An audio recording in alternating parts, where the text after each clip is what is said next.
Turning now to the coronavirus, and cases and hospitalizations inching up slightly in Clark County over the last week. That's right. Data released today from the Nevada Department of Health shows the average number of daily confirmed cases over the last 2 weeks increased nearly 7%, and 130 patients are in the hospital with COVID.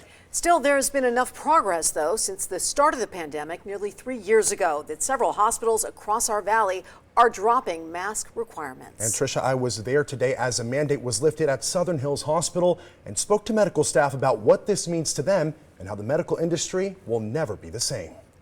We have been waiting 3 long years to lose masks.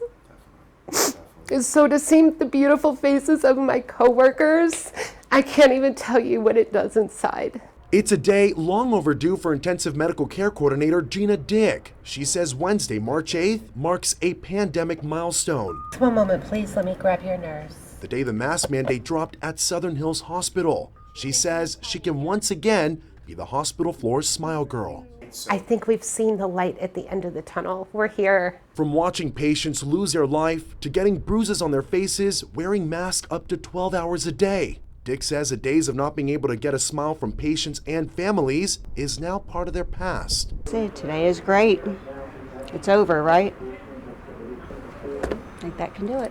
Nurse leader Jenny Vercher calling this day a victory, allowing her to officially close and seal her COVID journal. For nearly 3 years, she wrote down her emotions daily. Now, she celebrates the end of a dark chapter in the history of healthcare here in the Valley and across the country. Certainly, we're still going to see cold, flu, COVID, all the things, but we don't have to be afraid anymore. But how do people in our community feel about the drop of this COVID mandate? I have a little bit of hesitation with that because I just feel that you still need to protect yourself. Mika Parker says it is too soon and believes people in our hospitals where sick people gather should be protected. Sybil Bayon disagrees. It's up to them whether or not they want to enforce that policy.